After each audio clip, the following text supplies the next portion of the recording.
Hey guys, welcome to another episode of Facebook Live. I'm Drew with Above Alaska Aviation, and we're going to just give you a kind of a hangar tour, an update on what's going on in the hangar. And probably what most of you want to see is where the Raffle Cub's at. I know we've been posting some pictures, but we'll give you a little close-up detail of what's actually going on and where we're at. So come with me, we'll head out into the hangar.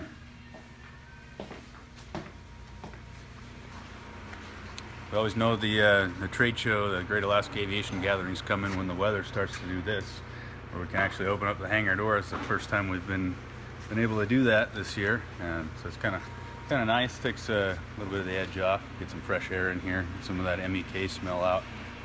So here's the Raffle Cub over here. We're really close to being done with it. As you can see, the engine's been installed. Got a lot of cool things on this that most of it's been sponsored. You can see the exhaust system here. This is a Sutton exhaust by professional pilots. It's lightweight. It puts the can up front instead of in the back where it's kind of hard to work on. And as we saw at Custom Aircraft Engines last week when they did the dyno testing on the engine after they overhauled it, this exhaust system ends up giving us a heck of a lot more horsepower than what the original exhaust system did, so that's a definite boost for performance.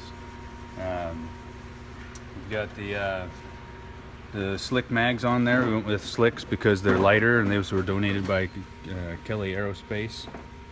The Airboss harness here, so the spark plug harness, also donated by Airboss. Marvel Chevrolet carburetor down here, brand new, donated by Marvel. And basically the air comes in up here. There'll be an air filter on that, and it will suck the air up in, and then it goes up through the oil pan into these induction tubes, which end up going into the cylinders and making the fire, and then out the exhaust. And who sponsored the cylinders? The cylinders were sponsored by Aero Recip out of Canada, and they're ironically they're Millennium cylinders. Anyhow, what else we got? The baffling was discounted by Airforms, so appreciate their efforts there. What else? It's a wide deck motor with a narrow deck crankshaft, which is lighter weight than the wide deck. So we get the lighter weight, and I think we posted that the engine, when we got it back here from Custom Aircraft Engines, we weighed it, and the engine with the magnetos on it was 210.6 pounds. So a couple people could fairly easily lift it. And then what else we got?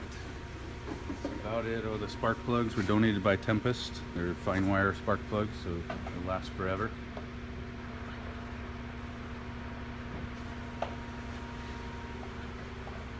Of course, the cylinders were port polished, and what that does is up inside the intake port, the cylinders are sand cast, so they clean the casting marks out, and then they also flow match each cylinder so that you get the proper balance, and it actually increases horsepower.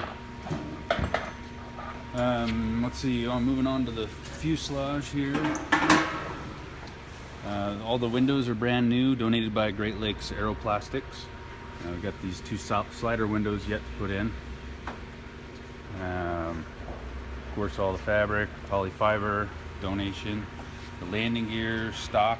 We even kept the 1.25" axles because it's the lightest weight landing gear we could get. The Alaska Bush Wheels donated their 29-inch tires. We went with the 29s instead of 31s because they're 4 pounds lighter. What else we got? You can see over here some of the carbon fiber accents for lightweight purposes. These are the pop-in inspection panels. They act just like the aluminum ones, just pop up on them. And they're light as a feather. So those add up to a lot of weight if you have them all aluminum. Flaps and ailerons are now installed and rigged and operational. These were donated by Stoddards, generously donated by Stoddards.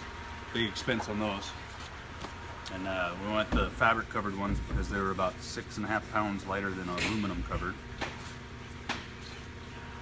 Let's see. Let's cruise over to the interior and show you all the carbon fiber in there.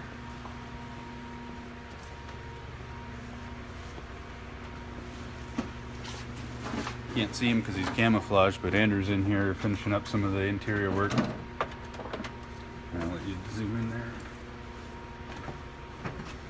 I don't know if the light will work with all the dark colors, but you can see all this stuff is carbon fiber paneling.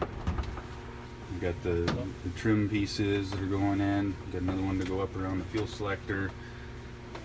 All the floorboards, carbon fiber, and they're about a 1/4 inch thick with a foam core.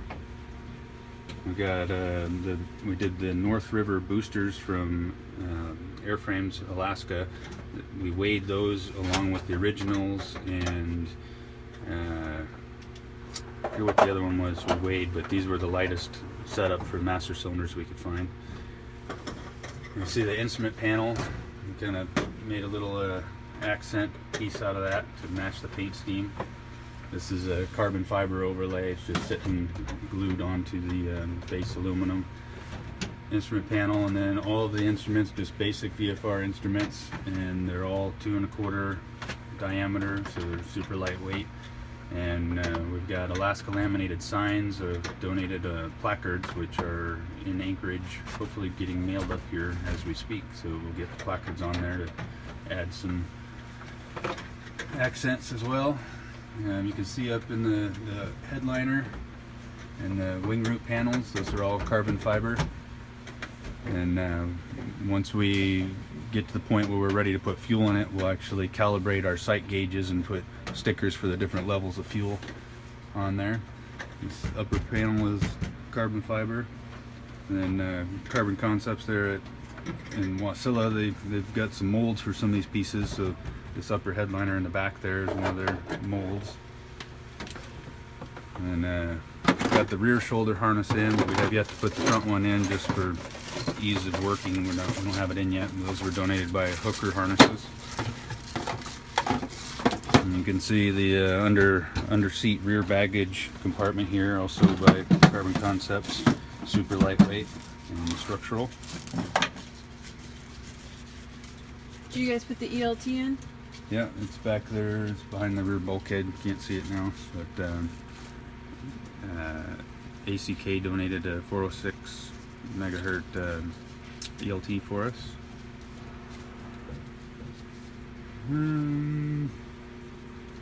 About it. We just have a few more things and then it'll be done. Lift struts were donated by Univair. Brand new lifetime sealed struts.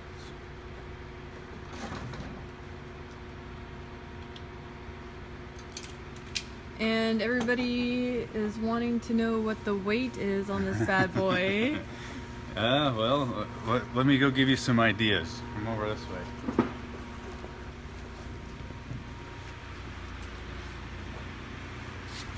I'm the only one that hasn't guessed yet, and I think I'm going to hold off just to see what it's going to be, because it's going to be what it's going to be. But we've had a lot of other people take the chances at guessing. There's no prize or anything, but that's kind of the ideas that most people are coming up with. So we'll see what it actually ends up weighing. Of course, we'll probably do a Facebook Live when we actually weigh it, which hopefully will be sometime next week if all goes well. One of the items we're held up on is the seats. The seats just got down to Buster's Upholstery, who's donating the upholstery job, and he's working diligently to get those cranked out. So we're supposed to have those Tuesday or Wednesday next week, and then we can throw it in and actually weigh it. So look forward to sometime end of next week, and we'll be weighing it. And then of course we get to go test fly it, the guinea pigs. So, the mall, a little update on that. We did a lot more research, and we actually found that we were able to find a legal method of putting the long M7 MX7A wing, it's the longest wing they made, on it. And basically what it's going to do is going to take the M5 with a mod kit from Mall and convert it to an M6, which basically redoes the flap system up above in the headliner there, and then From there, we take another mod kit from Mall and put the M7 wings on. So we've got the wings, I guess, have been purchased, used, and apparently there's some hail damage to them, and they're getting crated and sent up here, and we're gonna have to reskin the tops and probably the leading edges of the wings, and then start going to town on that. So probably about the time the Raffle Cub gets out of here, we're gonna be really cranking on this as all the parts and pieces arrive. We'll run back over here and show you Sarah's wing. Yay!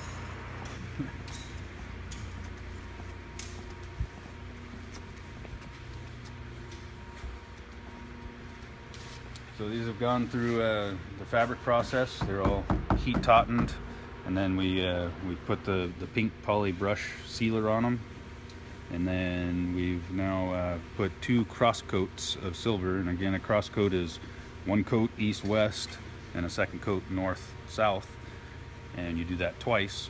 And then you do what Miles over here enjoys doing so much, which is sanding out all the little imperfections and smoothing out all the pink edge tape. You missed a spot. What happens when you have an owner assist build?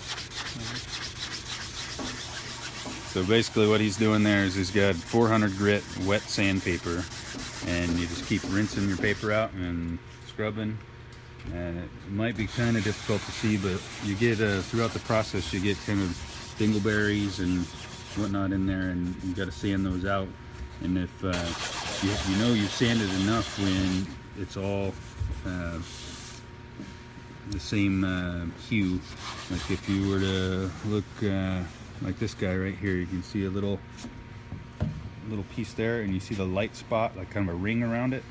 That means that it's still a high spot, so it needs to get sanded a little more. So you just keep going and going until you don't see any of those silver rings around there, and you know that it's good.